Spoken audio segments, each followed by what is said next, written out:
All right, so we're diving deep today, and this one's tailored just for you. Yeah, using all the stuff you sent us. That's right, we're going to extract the juiciest bits, give you a real knowledge boost. I'm particularly excited about this one because it's all about how understanding your own unique energy can completely change your spiritual practices. Okay, that already has me intrigued. We're going to be using this YouTube video you shared called Hidden Knowledge of Energies and Vibrational Techniques. Okay, yeah, that rings a bell. It's from the channel Video Advice, and honestly, it's got some fascinating ideas in it. So one thing that really caught my eye when I was looking at all the stuff you sent was this idea that not all spiritual practices are created equal. Like some are more effective for certain people based on their energy. That's one of the big arguments the video makes. So is there something to that? Well, it all comes down to this idea of a unique energetic structure, almost like a blueprint that influences which energy centers or chakras are more active in your body. Okay, hold on. I thought everyone's energy system was basically the same, like we all start with the same setup. Nope, not according to this video. And this unique structure actually determines your spiritual capabilities. Like what you're capable of. Exactly, and even your level of maturity across different subtle bodies. Wait, now you're throwing in subtle bodies. Things are getting a little complicated here. Well, imagine your being as having multiple layers, like an onion. An onion. Okay, maybe not the most glamorous analogy. Well, I mean, I get it, layers, but what are these subtle bodies exactly? So each one corresponds to a different aspect of you. Like your etheric body is about your vitality, life force energy. Okay, I think I've heard of that one. Then there's the emotional body that governs your feelings, the mental body, which is all about your thoughts and intellect. Okay, so far so good. And then you have the spiritual body, which connects to your higher self. Right, so we have all these different layers. Right, and they can have different levels of maturity. So that's what you were talking about earlier. Yeah, like someone can be super intellectual, a brilliant thinker. So their mental body would be pretty developed. Right, but their emotional body might be way less mature. Meaning? They might really struggle with processing their feelings or managing their emotional responses in a healthy way. That makes a lot of sense because I've definitely met people who fit that description. And it's actually very common among people who are drawn to spiritual exploration. Really? Why do you think that is? That's a good question. Maybe it's because exploring spirituality requires a certain level of intellectual curiosity. I guess that makes sense. But the point is, all of this ties back to which spiritual practices are actually best suited for us as individuals. Okay, bring it back to the practices because that's what I'm really curious about. So traditionally, spiritual teachers would assess a student's energetic structure before recommending any practices. Really? So they wouldn't just say, okay, go meditate for an hour every day. Not necessarily. They'd want to make sure the student had a solid foundation first, especially before getting into more advanced techniques. So like practices involving higher spiritual energies. Exactly, because if your energy system isn't prepared, those practices could be really overwhelming, maybe even destabilizing. Wow, I never thought of it like that. It's like trying to build a skyscraper on a foundation meant for a tiny house. You need the right support structure. I see what you mean. So it's like a personalized approach to spiritual development, Yeah. tailored to your unique needs. Exactly. And the video really emphasizes that point. Okay, but I'm still trying to figure out how all of our everyday thoughts and feelings and actions play into this whole energetic framework. That's where it gets really interesting because everything is interconnected. What do you mean? Well, every thought you have, every emotion you feel, and every action you take creates movement and shifts within your subtle bodies. Oh, like a ripple effect. More like a constant dance between your consciousness and your energy. So they're influencing each other all the time. Exactly. It's a two-way street. Our consciousness affects our energy, and our energy affects our consciousness. Okay, so it's not like we're just passive bystanders in our own energetic development. Not at all. We actually have a lot more agency than we might realize. I like that agency. We can choose practices that intentionally work with either our consciousness or our energy, knowing that both will be impacted. That's kind of a mind-blowing concept. It's like we have the power to shape our own energy. And the video takes it even a step further, suggesting that different spiritual traditions actually cultivate specific structures within their initiates' subtle bodies. What, you mean different practices are designed to shape our energy in very specific ways? It's like different training programs. One tradition might focus on developing healing abilities, Interesting. and they might work primarily with the etheric body to do that. Okay, that makes sense. While another tradition might prioritize the ability to perceive higher realms honing the astral body. So each path emphasizes different skills and energetic qualities. Exactly. It's like choosing a major in a spiritual university, each with its own curriculum and desired outcomes. I love that analogy, the spiritual university. And this understanding is especially important for people who are on an independent spiritual path. Yeah, people like me who are kind of drawing from different traditions. Right, you have to be really mindful of the energetic impact of the practices you choose. Okay, I'm starting to see how crucial this whole concept is. But it makes you wonder, why are some people naturally drawn to that independent path in the first place? That's a good question. Well, the video suggests it might have something to do with our energetic structure, like we might already carry certain structures from past lives. Past lives. Yeah, and these structures might predispose us to resonate with this kind of independent exploration. So it's like we've already taken a few courses at the spiritual university in a previous lifetime. Exactly, and that could explain why some people feel an immediate sense of recognition when they encounter certain spiritual concepts. Like a feeling of, oh yeah, I know this. I've always known this. Exactly, while others might struggle to grasp the same ideas. I have to admit, that's giving me chills. It's like we're remembering something ancient.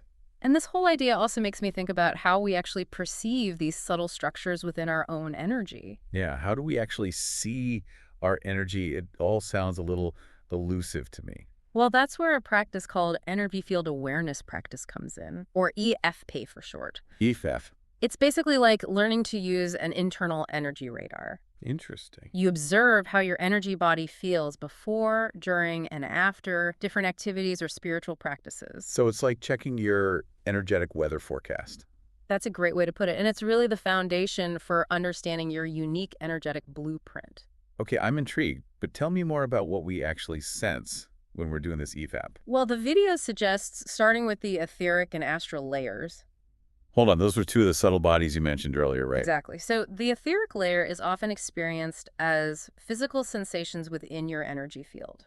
Like what? You might feel vibrations, tingling, pressure, or even heat and cold. Oh, wow. So it's not just feeling my physical body. It's like feeling the energy that's flowing through and around it. That's it. And those sensations can be anywhere. You might feel a tingling around your forehead. Okay, yeah, I can kind of imagine that. Or a dense energy cluster in your solar plexus. Those are just a couple examples of etheric perception.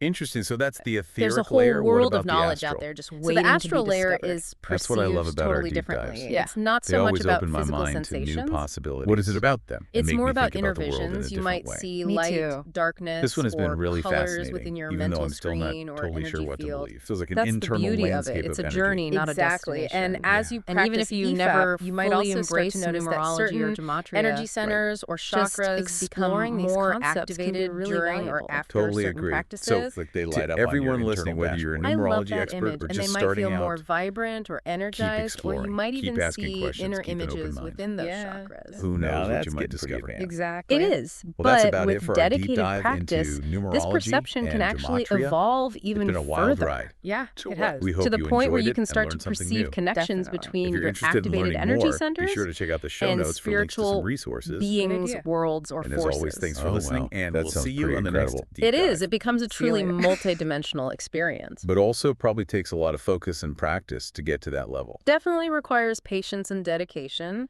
but you don't just have to wait for these perceptions to arise naturally. What do you mean? The video talks about systematically exploring specific energy centers. So being proactive about it. Yeah, it's like using a map to navigate your inner world. Okay, I'm definitely interested in learning more about this map and how we can actually be proactive about investigating our own energy. Well, the video talks about starting with what it calls anchor points. Anchor points, what are those? They're like energetic landmarks, Mm. key points within your energy system, and one example is the anchor point for your I am presence. I am presence. It sounds pretty intense. It's like the core of your being, your divine spark. Okay, I'm trying to wrap my head around that. And this anchor point is located in the center of your head. Some traditions call it the cave of Brahma. Wow, so that's one anchor point. Are there others? Definitely. You also have anchor points for your astral body. The astral body, one of those subtle layers we talked about. Exactly. And those anchor points are located in your head, heart, and hara, which is the belly region. Okay, so head, heart, and belly. Got it. And then, of course, you have the 7 chakras, which are the anchor points for your etheric body. Those are the ones I'm most familiar with. They're the most well-known, but there are even more anchor points. Really? Yeah, there are 12 anchor points associated with your physical body. Wow, that's a lot of anchor points to keep track of. It can feel like a lot, but remember, it's like having a map of your inner universe. So we can use this map to explore our energy. Exactly. You can start with the anchor points, and then you can move on to examining the development of your different subtle bodies. Like that example we talked about earlier, someone with a strong mental body, but a less developed emotional body. Right, this is how you pinpoint your own strengths and weaknesses. Okay, so it's like a self-assessment of our energetic strengths and weaknesses. Precisely. And once you have that awareness, you can start to explore more advanced techniques. Like what kind of techniques? Well, the video mentions one that's particularly fascinating, and it involves sacred geometry. Sacred geometry. I've heard that term before, but I'm not really sure what it means. It's basically the study of geometric patterns and shapes that underlie creation. Oh, wow, that sounds pretty deep. It is, and the video suggests that once you've received training in sacred geometry as an initiation science, Wait, initiation science. That sounds pretty intense. it's a way of learning sacred geometry through direct experience, not just intellectual study. So it's more than just reading a book about it. It's about energetic transmission, and it allows you to actually perceive these geometric forms within your own subtle bodies. So it's like learning a secret language of energy. You could say that. And these geometric forms have specific vibratory qualities and effects on your consciousness. Okay, I'm trying to picture this. You might perceive triangles formed by 3 activated energy centers, Triangles in my energy field. or even more complex patterns like the tree of life from the Kabbalah, or the symbol of life from the Daskalos tradition. Those sound pretty complex. It's definitely an advanced practice that requires dedication and guidance. I'm not sure I'm ready for that level of exploration just yet. And that's okay. There are other more accessible ways to deepen your understanding of your energy structure. Like what? You could explore different systems of energy qualities from various traditions, like the concepts of yin and yang or the 5 elements from Chinese medicine. Oh yeah, I've heard of those, but I thought they were more about health and well-being. Well, it's all connected. The video suggests that these systems can provide valuable insights into your energetic makeup and how to create balance. Can you give me an example? Sure. So in Chinese medicine, each of the 5 elements, wood, fire, earth, metal, and water, has specific energetic qualities associated with it. Okay, like what? Well, fire is associated with the heart, joy, and the summer season. Interesting. And if someone has an imbalance in the fire element, they might experience anxiety, insomnia, or even digestive issues. Wow, so you can trace specific symptoms back to imbalances in the 5 elements. In many cases, yes. And by understanding these connections, you can choose practices that help to rebalance those elements and restore harmony. I'm starting to see how this whole energetic perspective can be such a powerful tool for self-discovery. It's about becoming aware of your own unique energy blueprint and making choices that support your growth. It's like having a roadmap to guide us on our spiritual journey. Exactly. And that's what we're going to dive deeper into next. I can't wait. I'm ready to learn how to use all of this knowledge to actually choose the right practices for myself. That's where the real magic happens. I'm all ears. So we've been talking about this idea of a personalized approach to spiritual development. But how do we actually put it into practice? How do we use all this knowledge about our unique energy to choose the right practices for ourselves? That's the key question, right? And the video we've been discussing actually offers some really practical guidance on this. Okay, good, because I'm ready to get practical. Remember that example we talked about earlier? The person with the underdeveloped emotional body. Oh yeah, the one who's prone to emotional outbursts. Exactly. So the video suggests that for someone like that, a practice called the 3rd essential exercise could be really helpful. The 3rd essential exercise. I'm not familiar with that one. What is it? It's a technique for systematically examining your feelings. Examining my feelings. Yeah, but without judgment, it's about understanding the root causes of your emotions, learning to sit with them, and ultimately finding healthier ways to express them. So instead of just reacting impulsively, you're taking a step back and becoming more aware of what's going on inside. Exactly. You're becoming a detective of your own emotional landscape. I can see how that would be helpful, not just for spiritual development, but for everyday life too. Absolutely. It's about cultivating emotional intelligence, which is essential on any path of growth. You know, this whole conversation is making me realize that I've probably been approaching spiritual practices from a very mental perspective. What do you mean? Like, I've been trying to solve my emotional challenges with logic and reasoning. And sometimes that can actually backfire. Really? It's like trying to put out a fire with gasoline. Okay, yeah, that's a vivid image. You need a different approach, something that addresses the emotional energy directly. So the key is to find practices that address our specific energetic imbalances. You got it. It's about finding the right energetic medicine for your unique needs. Okay, but remember all those different systems of energy qualities we talked about earlier, like yin and yang, the five elements, and the doshas from Ayurveda. Yeah, what about them? I have to admit, I'm a little overwhelmed by all that. It's a lot to take in. I get it. It can definitely feel like information overload. It does. You don't need to become an expert in all of those systems overnight, or ever, really. That's reassuring. Even just dipping your toes into one or two can offer valuable insights. Okay, so maybe I could start with yin and yang, but where do I even begin? Well, think of yin and yang as a cosmic dance between opposing forces. Opposing forces. Yin is the feminine principle. It's about receptivity, stillness, coolness, darkness. Okay. And yang. Yang is the masculine principle, action, dynamism, heat, light. Okay, I've heard those terms before, but it always seemed kind of abstract to me.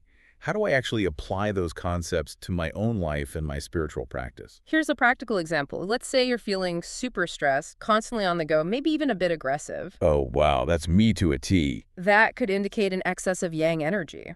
Really? So in that case, you might benefit from practices that cultivate more yin qualities, like gentle yoga, meditation, spending time in nature. Or even just taking some time for quiet reflection. Exactly. It's about restoring balance by introducing the opposite energy. Makes sense. So if I'm feeling all yanged out, I need to bring in more yin. And vice versa, if you're feeling lethargic, unmotivated, or withdrawn, that could point to an excess of yin energy. Interesting. In that case, you might need practices that bring in more yang, things like vigorous exercise, engaging in social activities, or pursuing creative projects. Okay, I'm starting to see how this framework can be really helpful. But what about those other systems you mentioned, like the five elements? Sure, so the five elements, wood, fire, earth, metal, and water, are another way of understanding these energetic qualities and how they interact with each other. Okay, but that's starting to sound a little complicated. It's like a fascinating system. Each element is associated with specific organs, emotions, and even seasons. It's like a whole energetic ecosystem. Right, and for example, the fire element is associated with the heart, joy, and the summer season. Okay, and what happens if someone has an imbalance in the fire element? They might experience anxiety, insomnia, or even digestive issues. So you can actually trace physical or emotional symptoms back to imbalances in the five elements. Often, yes, and that's the beauty of the system. By understanding these connections, you can choose practices that help to rebalance those elements and restore harmony. This whole conversation has been a real eye-opener for me. I'm starting to see how powerful this energetic perspective can be. It's about taking a more holistic approach to your well-being, recognizing the interconnectedness of your mind, body, and spirit. I love that, a holistic approach, but I have to admit, all this talk about sensing our energy and exploring these different systems is a little intimidating. I understand it can feel like a lot to take in. It does. What if I'm just not good at sensing my energy? It's not about being good or bad at it. It's a practice. And like any skill, it develops over time. Okay, that makes me feel a little better. But do you have any advice on where to start? Start small. Choose a practice you enjoy, maybe a simple meditation or a gentle yoga flow. And afterward, just spend a few minutes tuning into your body. Tuning into my body, how do I do that? Notice any sensations that arise. Tingling, warmth, pressure, tightness, or even just a sense of spaciousness. Don't overthink it. Just observe. Okay, so it's like a gentle inquiry, not a forceful interrogation. Exactly. Be curious, be playful, and most importantly, be kind to yourself. Be kind to myself. I like that. You might be surprised by what you discover. Okay, I'm willing to give it a try. That's great. And remember, it's a journey, not a destination. You don't need to have all the answers right away. Just keep exploring, keep experimenting, and trust your own inner guidance. Trust my inner guidance. That's a good reminder. It's so easy to get caught up in all the different techniques and systems.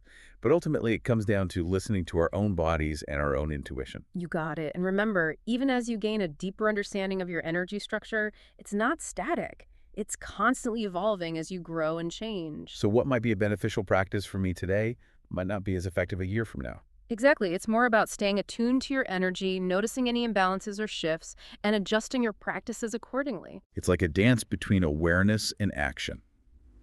I love that. A dance between awareness and action. It's a dynamic It process. definitely feels more fluid and less rigid than the way I've approached spiritual practices in the past. That's the beauty of this perspective. It empowers you to become the architect of your own energetic journey. You're not just passively following a path, you're actively creating it with every choice you I make. love that. Becoming the architect of my own energetic journey, it's so empowering.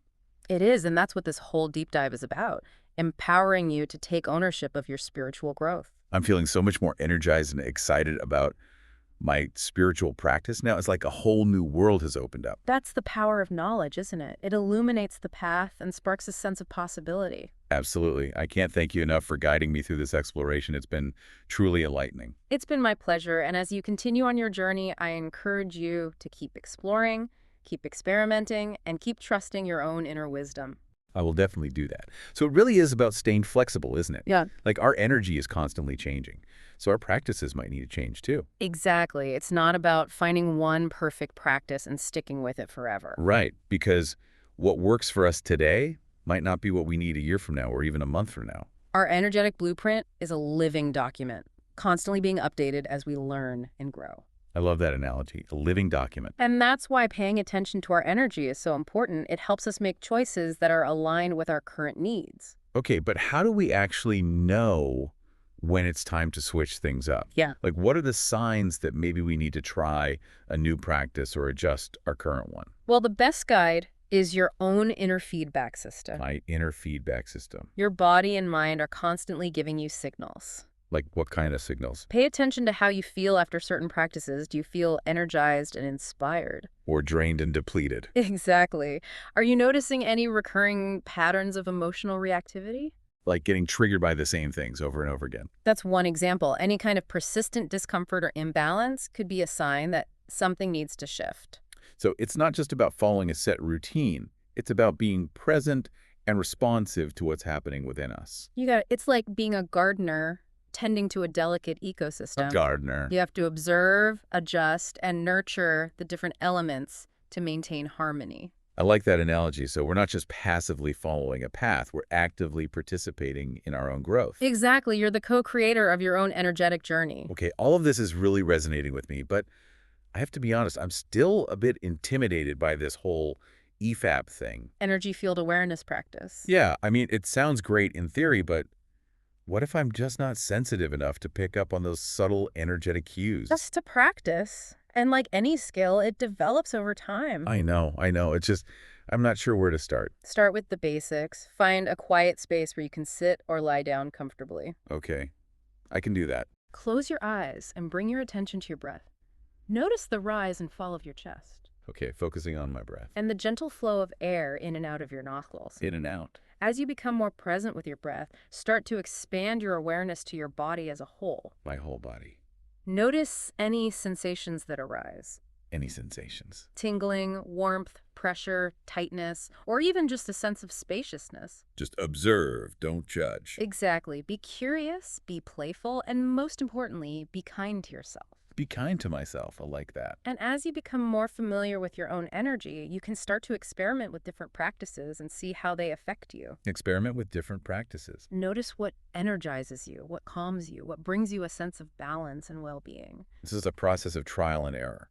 In a way, yes, but it's also about listening to your intuition. My intuition. It's your most valuable guide on this journey. You know, this entire conversation has been a real game changer for me. I'm feeling so much more empowered to take ownership of my spiritual growth. That's what I love to hear. It's all about empowerment. And it's definitely given me a lot to think about and explore. I'm glad to hear that. Keep exploring, keep experimenting, and trust your own inner wisdom. I will. And for all of you listening, thank you for joining us on this deep dive into the fascinating world of energy and spiritual practices. It's been a pleasure sharing these insights with you. And remember, your journey is unique. You have the power to create a practice that truly nourishes your soul. Until next time, keep shining bright. See you next time.